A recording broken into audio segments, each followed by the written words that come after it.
Ayan, weather update po tayo sa lagay po ng panahon dito po sa Barangay Whitecliff sa Narciso, Quezon. At napakalakas po ng baha mga kaprovince. At tuloy-tuloy pa rin po yung pagbuhos po ng ulan.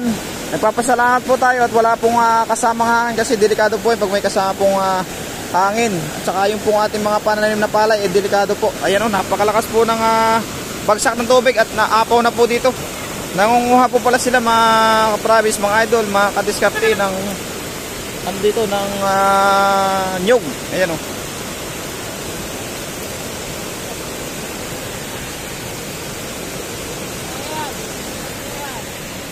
Ay, matawid po dito sinda pinsan. Parang alanganin na. Ayun, tatawid po sila doon. Medyo mataas na po talaga yung tubig. Alanganin na. Alanganin na po tumawid. Eh, baka pabalik na rin po siya. Alanganin na pong tumawid mga idol. Dito sana pwede kaso delikado.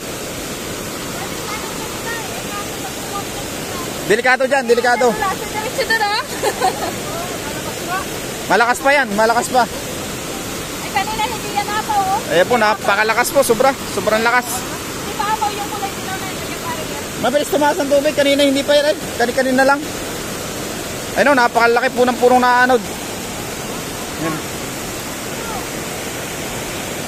Napaka delikado po niyan mga province, mga idol, mga kadiskarte. Ayan o. Ayan, sige po, ingat po ang lahat.